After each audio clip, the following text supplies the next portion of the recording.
Basal ganglia और इसके direct, indirect and नाइग्रोस्ट्राइटल pathway के बारे में।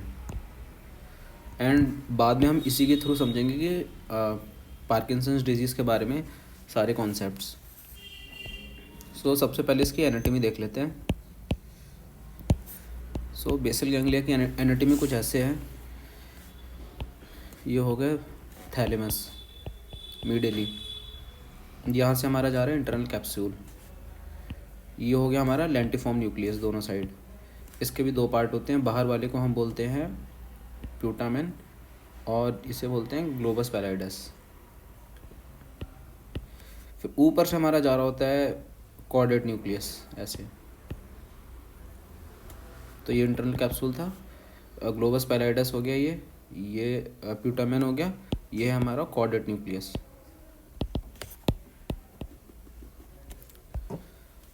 अब कॉर्डेट न्यूक्लियस प्लस प्यूटामेन को हम बोलते हैं स्ट्राइटम। और जो हमने ये गोला सा देखा था ये वाला, that is putamen plus globus pallidus is lentiform nucleus. Lentiform nucleus के मिडल ही तुम्हारा इंटरनल कैप्सूल जा रहा है और उसके मिडल थैलेमस है और उसके भी मिडल वेंट्रिकल्स प्रेजेंट हैं। तो ये सारा जो भी एनाटॉमी है, this anatomy is around the thalamus level. So now we will see the direct tract. तो देखो 3 पाथवेज हो सकते हैं। ये कर क्या रहा है एग्जैक्टली, ये हमारे मोटर मूवमेंट्स को या तो स्टिमुलेट कर रहा है या फिर इनिबिट कर रहा है या फिर उन्हें मॉड्यूलेट कर रहा है, फाइन ट्यूनिंग कर रहा है। मोटर कॉर्टेक्स तो हमारा मूवमेंट इनिशिएट कर रहा है, पार्शियली मूवमेंट को सपोर्ट कर रहा है, बट पार्शियल काम जो है वो एक्स्ट्रा पिरामिडल सिस्टम का है, जिसमें से मेन कंपोनेंट है बेसल गैंग्लिया। सबसे पहले अब देखेंगे डायरेक्ट पाथवे। अब डायरेक्ट पाथवे कब काम आएगा, जब हमें कोई इनिशिएट करना होगा मूवमेंट।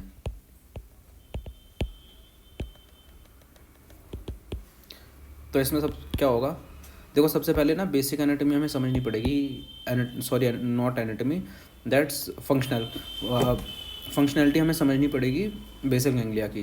देखो क्या होता है, ये कॉर्टेक्स होती है, यहाँ से हमारे मोटर मूवमेंट इनिशिएट होंगे, ठीक है। ये है हमारा थैलेमस।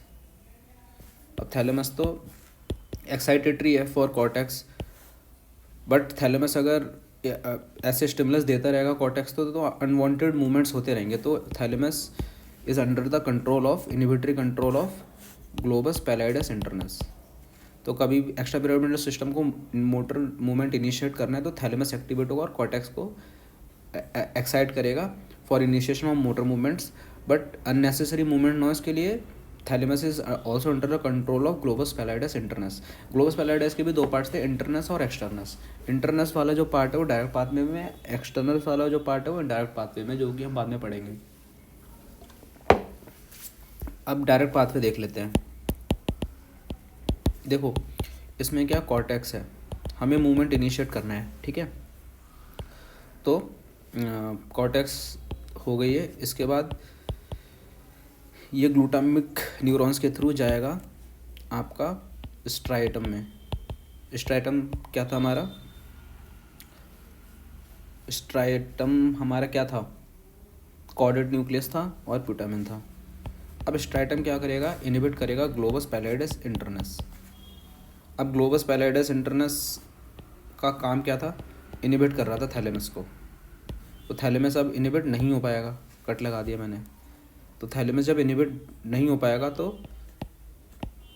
पॉजिटिव इम्पल्सेस भेजेगा टुवर्ड्स मोटर कॉर्टेक्स, तो फिर मूवमेंट इनिशिएट हो जाएगी।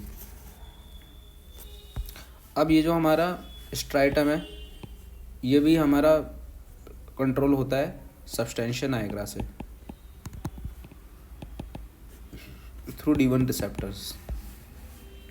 तो अगर इसी का डिफेक्ट हो जाएगा तो striatum will not be able to inhibit the globus pallidus internus fully, which will result in over activation of thalamus, causing positive of movements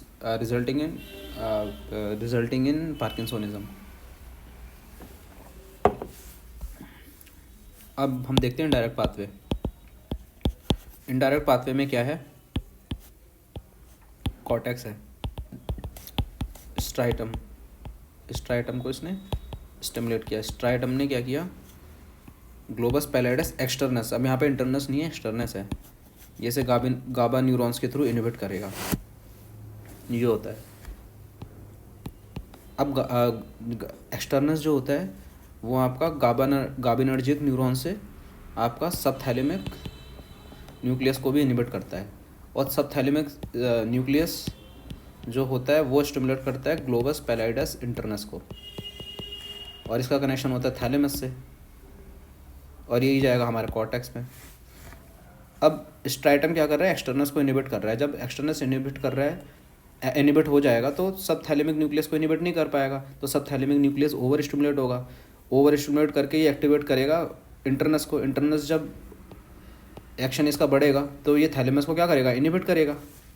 तो जब थैलेमस इनहिबिट हो जाएगा तो फिर मोटर मूवमेंट भी इनहिबिट हो जाएगा, तो ये मूवमेंट्स को इनहिबिट करते हैं।